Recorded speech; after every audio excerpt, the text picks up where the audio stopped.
Chapter 7, Mishnah 7. The Mishnah discusses three cases in which produce that is either tevel, meiser rishon, or chulin, tithe produce, becomes mixed with one of the others in equal amounts. The Mishnah teaches how to fix these mixtures in order to permit them to be used. The rabbis instituted a number of formulas for dealing with different kinds of mixtures. The basic rule for all of them is to divide the mixture into two equal parts, and then treat the first half as the stricter of the two components in the mixture, and the second half as the other component. However, since even the second half will, in reality, contain some of the stricter component, a further adjustment is needed to that half to permit it to be used. These formulas are therefore all in the form of take out half plus a certain amount extra from the other half. The first case, an equal mixture of tevel and chulin. We now turn to the words of the Mishnah. If 100 measures of tevel became mixed with 100 measures of chulin, for example, 100 lugan of tevel wine fell into 100 lugan of chulin wine, and the owner wishes to tithe the tevel in the mixture so as to be able to drink the wine, he takes out from the mixture 100 lugan and treats it as tevel, and he takes out one log from the other 100 in order to permit that 100 as well.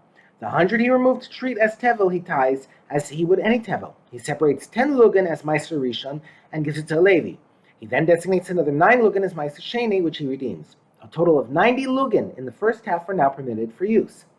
He must also do something to fix the other 100 lugan, since these too contain tevel.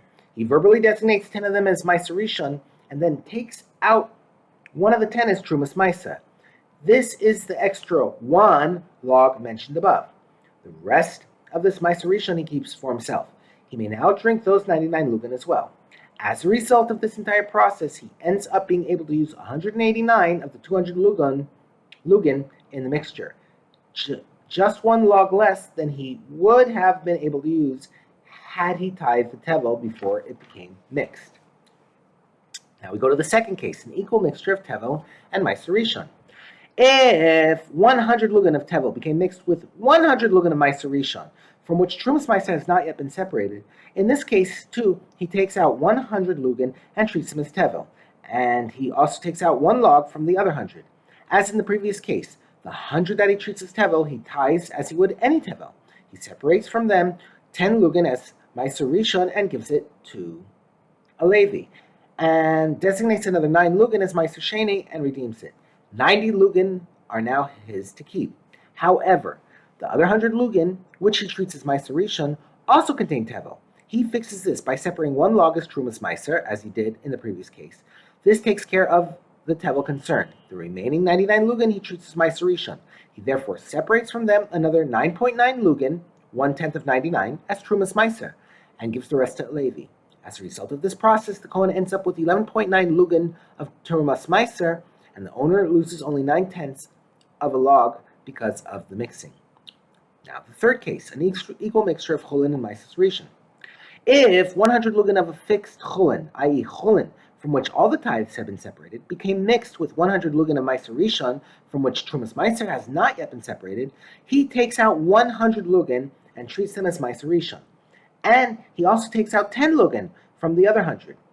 The 100 lugan he treats as meiser rishon, he tithes as he would any meiser rishon. He separates from them 10 lugan as trumas meiser and gives it to Kohen. However, the 100 lugan he treats as chulin also contain meiser rishon. He must therefore also separate from them 10 lugan for trumas meiser. As a result of this entire process, 20 lugan became trumas meiser and are given to Kohen. 10 lugan are given to a Levi as meiser rishon, and the owner keeps 90 lugan for himself. The owner ends up losing 10 lugan. The fourth case, tevel and meiser rishon of unequal amounts. If 100 lugan of tevel became mixed with 90 lugan of meiser rishon, or if 90 lugan of meiser rishon,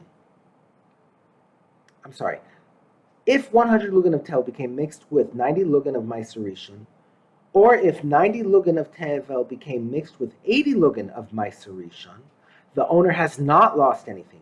That is, he does not have to separate any more tithes than he would have had to separate had the tevel and meiser not become mixed. Since in both cases there are at least 10 more lugan of tevel than meiser rishon, the owner can separate the trumas meiser from the extra tevel and avoid any loss. The Mishnah summarizes the last ruling. This is the rule. As long as the tevel in the mixture is more than the meiser rishon by at least 10 lugan, the owner has not lost anything.